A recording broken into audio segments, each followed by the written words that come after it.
بسم الله الرحمن الرحيم الحمد لله رب العالمين والعاقبة للمتقين والصلاة والسلام على أشرف الأنبياء والمرسلين وعلى آله وأصحابه أجمعين أما بعد۔ کل ہم نے مفعول لہو کے بارے میں کچھ پڑھا تھا کہ مفعول لہو سے مراد وہ اسم ہے یا وہ مصدر ہے جو فاعل کے فعل کا سبب ہو، جو فاعل کے سے فعل کا سبب ہو، اور اس کی پھر تین شرائط تھیں کہ کسی بھی مصدر کے مفعول لہو بننے کے لیے تین شرائط ہیں۔ پہلی شرط یہ تھی کہ وہ مصدر ما قبل فعل کا سبب ہو، دوسری تھی فعل اور مصدر کا فاعل ایک ہو، اور تیسری تھی فعل اور مصدر کا زمانہ بھی ایک ہو۔ پھر اس کے بعد مفعول لہو کے استعمال کی تین صورتیں ہم نے پڑھی کہ مفعول لہو جو ہے وہ تین طرح سے استعمال ہوتا ہے۔ کبھی وہ مجرد ہوتا ہے، یعنی نہ تو مضاف ہوتا ہے اور نہ ہی معرف باللام ہوتا ہے، جیسے سافرت رغبتاً فی العلم۔ کبھی مضاف ہو کر استعمال ہوتا ہے، جیسے یجعلون اصابعهم فی آذانهم من الصواعق حذر الموت۔ اور کبھی معرف باللام جو ہے وہ استعمال ہوتا ہے، جیسے اجلس بین الاصدقاء الصلح۔ اب اس کے بعد مفعول لہو کی استعمال کی تینوں صورتوں کا الگ الگ حکم ہے کہ اگر یہ مجرد استعمال ہو تو اس کو کیسے ہونا چاہیے، اور اگر یہ مضاف ہو تو کیسے ہونا چاہیے، اور اگر یہ معرف باللام ہو تو کیسے ہونا چاہیے۔ تو مفعول لہو کے احکام میں سب سے پہلی بات جو ہے وہ یہ ہے کہ جب مفعول لہو غیر مضاف اور غیر معرف باللام ہو، یعنی جب یہ مجرد ہو، نہ مضاف ہو اور نہ ہی معرف باللام ہو، جس کو پیچھے مجرد کہا گیا ہے، تو جب مفعول لہو مجرد ہو تو اسے اکثر منصوب پڑھتے ہیں، تو اسے اکثر منصوب پڑھتے ہیں۔ جیسے پیچھے ہم نے مثال پڑھی، سافرت رغبتاً فی العلم، میں نے علم میں شوق رکھتے ہوئے سفر کیا۔ اور یہاں ہے وقفت للمعلم اجلالا، میں معلم کے لیے کھڑا ہو گیا اس کی عزت کرتے ہوئے، اجلالا اس کا احترام کرتے ہوئے۔ یہ تو تب ہے جب مفعول لہو جو ہے وہ مجرد ہو، یعنی مضاف بھی نہ ہو اور اسی طرح معرف باللام بھی نہ ہو۔ دوسری صورت یہ ہے کہ جب مفعول لہو معرف باللام ہو، تو جب مفعول لہو معرف باللام ہو تو اولا یہ ہے، یعنی افضل یہ ہے کہ اسے حرف جر کے ساتھ مجرور پڑھا جائے، اسے حرف جر کے ساتھ مجرور پڑھا جائے، جیسے حضرت للاطمینان علیک، میں تجھ پر اطمینان کرنے کے لیے حاضر ہوا۔ تو یہاں پر حضرت اطمینانا علیک جو ہے وہ بھی پڑھا جا سکتا ہے، لیکن اولا یہ ہے، افضل یہ ہے کہ حرف جر کے ساتھ، حرف جر کے ساتھ اس کو استعمال کیا جائے۔ تو یہاں پر اس مثال کے اندر حضرت للاطمینان، تو یہ اطمینان تھا، تو جب حرف جر کے ساتھ استعمال کیا تو یہ للاطمینان ہو گیا، للاطمینان علیکہ۔ یہ تب ہے جب مفعول لہو معرف باللام ہو، اور جب مفعول لہو مضاف ہو تو اسے منصوب پڑھنا یا مجرور بحرف تعلیل۔ تو حرف تعلیل اصل میں حروف جارہ ہی ہیں جو علت بیان کرتے ہیں، تو چونکہ مفعول لہو یہ جو ہے یہ بھی علت بیان کر رہا ہوتا ہے، سبب بن رہا ہوتا ہے، جس کی وجہ سے فعل واقع ہوتا ہے۔ تو یہ تین چار حروف ہیں، ایک لام ہے، ایک فی ہے، با ہے اور من ہے۔ ان میں سے سب سے زیادہ لام جو ہے وہ تعلیل کے لیے استعمال ہوتا ہے، اور باقی حروف بھی استعمال ہوتے ہیں لیکن وہ لام کی نسبت کم استعمال ہوتے ہیں۔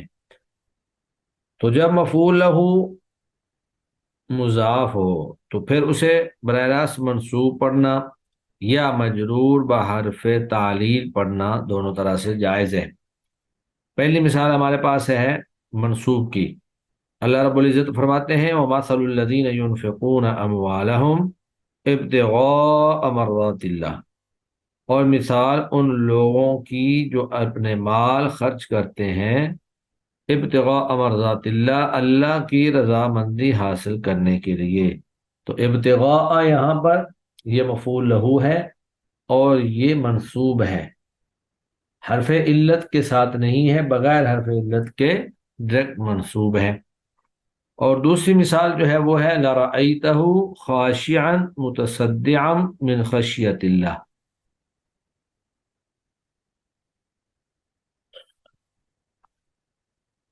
تو آپ دیکھتے ان پہاڑوں کو کہ وہ اللہ کے ڈر سے پست ہونے والا، ٹکڑے ٹکڑے ہونے والا ہو جاتے۔ تو یہاں پر من خشیت اللہ یہ جو ہے یہ مفعول لہو ہے، اور چونکہ یہاں پر من حرف جر آ گیا ہے، جو من تعلیل بھی، اس کو حرف تعلیل بھی کہتے ہیں۔ تو یہ چونکہ دونوں طرح سے ہی درست ہے، تو ایک مثال جو ہے وہ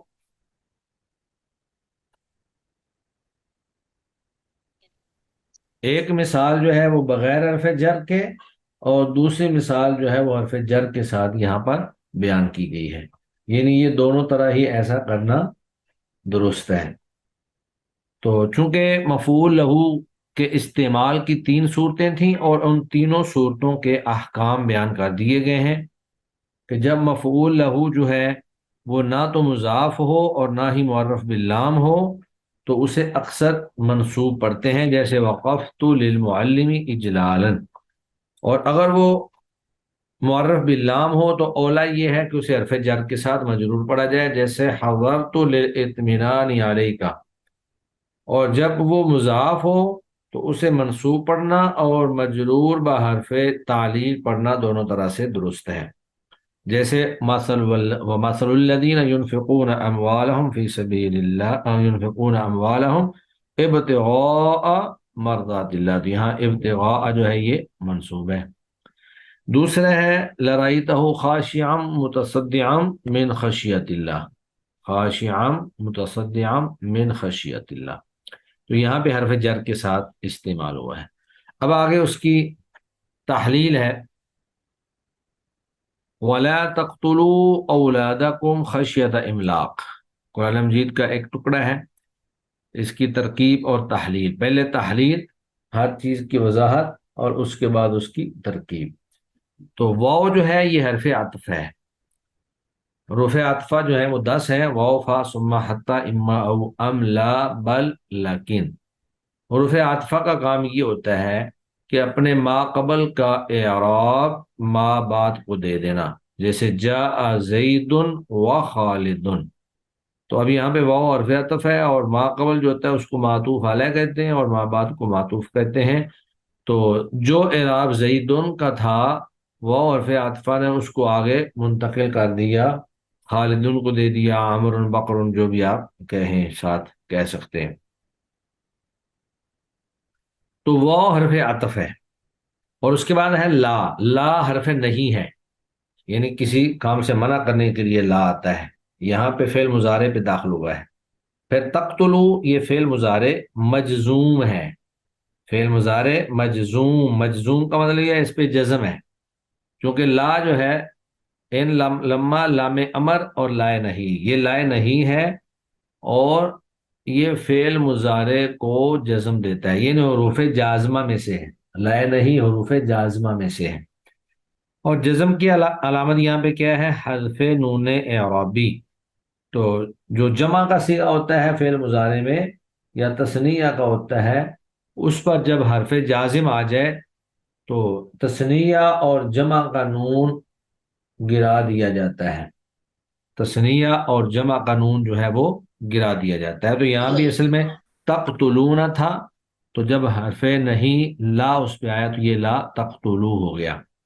اس کے بعد آگے کہتے ہیں جی تقتلو میں جو واو ہے یہ ضمیر فاعل ہے، تم، تم نہ قتل کرو، اور مبنی بر سکون ہے، محلن مرفوع ہے، یعنی محل کے اعتبار سے یہ چونکہ فاعل بن رہی ہے تو محلن مرفوع ہے، لیکن مبنی بر سکون ہے۔ پھر آگے ہے اولادہ، اولادہ جو ہے یہ مفعول بھی ہے اور منصوب ہے، اور نصب کی علامت فتح ظاہر ہے، اور اس کے ساتھ ساتھ یہ مضاف بھی ہے، اور قوم ضمیر جو ہے یہ مضاف الیہ ہے، اور مبنی بر سکون ہے، محلن مجرور ہے۔ مضاف الیہ چونکہ مجرور ہوتا ہے، لیکن چونکہ مبنی ہے اس لیے اس کے اوپر جر واضح نظر نہیں آئے گی۔ اسی طرح خشیتا جو ہے یہ مفعول لہو ہے، منصوب ہے، اور نصب کی علامت یہاں پہ بھی فتح ظاہر ہے، اور ساتھ ہی یہ مضاف بھی ہے، اور املاقن یہ مضاف الیہ مجرور ہے، املاقن مضاف الیہ مجرور ہے، اور جر کی علامت کسرہ ظاہر ہے۔ تو یہ تو اس کی ہے تحلیل۔ اب یہ ہے کہ ہم نے اس کی ترکیب کیسے کرنی ہے۔ تو ترکیب میں واو حرف عطف آ جائے گی، لا تقتلو پورا کلمہ جو ہے لا تقتلو یہ فعل با فاعل ہو جائے گا، اولادہ، اولادہ جو ہے یہ مفعول بھی مضاف ہو جائے گا، اور اس کے بعد قوم جو ہے یہ مضاف الیہ، قوم مضاف الیہ، مضاف اپنے مضاف الیہ سے مل کر یہ بن جائے گا مفعول بھی، اور پھر جو خشیت ہے یہ بھی مضاف ہے، اور املاقن اس کا مضاف الیہ ہے، تو یہ مضاف اور مضاف الیہ مل کر یہ اس کا بن جائے گا مفعول لہو۔ تو فعل اپنے فاعل اور مفعول بھی اور مفعول لہو ان دونوں مفعولوں سے مل کر جملہ فعلیہ انشائیہ ہو جائے گا۔ ابھی تک آپ پڑھتے آئے ہیں کہ فعلیہ خبریہ، تو خبریہ وہ ہوتا ہے جس میں کسی چیز کی خبر دی جائے اور اس کے کہنے والے کو سچا یا جھوٹا کہا جا سکے، جبکہ انشائیہ کی آپ نے تعریف یہ پڑھی ہوگی کہ جس میں کسی کام کے کرنے کا یا نہ کرنے کا حکم دیا جائے اور اس کے کہنے والے کو سچا یا جھوٹا نہ کہا جا سکتا ہو۔ تو ابھی ایک آدمی اگر کہہ رہا ہے آپ کو کہ لا تقتلوا تم قتل نہ کرو، تو یہاں پہ سچ یا جھوٹ کا احتمال نہیں رہتا، بلکہ یہ ایک حکم ہے، امر ہے یا نہیں ہے۔ تو جملہ انشائیہ کی ہم نے اقسام پڑھی تھی، جملہ انشائیہ کی علم الصرف کے اندر، وہ ہیں امر، نہیں، استفہام، تمنی، ترجی، عقود، ندا، عرض، قسم اور تعجب۔ تو جملہ انشائیہ کی تمام اقسام کے اندر طلب ہوتی ہے، کسی چیز کی طلب ہوتی ہے، کسی چیز کی خبر نہیں ہوتی بلکہ کسی چیز کی طلب ہوتی ہے۔ تو یہاں بھی عدم قتل کی طلب ہے کہ قتل مت کرو، ولا تقتلوا اولادکم خشیۃ املاق، اور مفلسی کے ڈر سے اپنی اولادوں کو قتل مت کرو۔ تو گویا کہ مفعول لہو کے احکام ہم نے پڑھ لیے کہ مفعول لہو یا تو مضاف استعمال ہوگا، یا معرف باللام استعمال ہوگا، یا مجرد استعمال ہوگا، یعنی نہ تو مضاف ہوگا اور نہ ہی معرف باللام ہوگا۔ تو جب یہ غیر مضاف اور غیر معرف باللام ہو تو اکثر منصوب ہوتا ہے، جیسے وقفت للمعلم جلالا۔ جب معرف باللام ہو تو یہ حرف جر کے ساتھ آتا ہے، جیسے حضرت للاطمینان علیہ کا۔ اور جب یہ مضاف ہو تو منصوب یا مجرور بحرف جر دونوں طرح آ سکتا ہے، جیسے وَمَثَلُ الَّذِينَ يُنْفِقُونَ أَمْوَالَهُمْ ابْتِغَاءَ مَرْضَاتِ اللَّهِ، اور اسی طرح لَرَأَيْتَهُ خَاشِعًا مُتَصَدِّعًا مِنْ خَشْيَةِ اللَّهِ۔ اس کے بعد مفعول لہو سے متعلق تمرین ہے، مشق ہے۔ جی ہم نے اسماء منصوبہ میں سے مفعول بھی، مفعول مطلق، مفعول فی اور مفعول لہو، یہ ہم نے مفاعل خمسہ میں سے 4 مفاعل جو ہیں وہ ہم نے پڑھ لیے ہیں۔ تو ابھی چونکہ ہم نے مفعول لہو پڑھا ہے تو اسی کی مشق جو ہے وہ ہم حل کریں گے انشاءاللہ۔ مشق میں سب سے پہلا سوال ہمارے پاس یہ ہے کہ مفعول لہو کی تعریف کریں اور اس کی مثال دیں۔ مفعول لہو کی تعریف مع مثال بیان کریں۔ تو میرا خیال اب کچھ چیزیں آپ سے بھی سننی چاہیے۔ کل میں دیکھ رہا تھا کہ چونکہ میں نے سننا چھوڑ دیا ہے تو بہت سارے لوگ شاید ریوائز بھی نہیں کرتے ہیں سبق کو۔ جی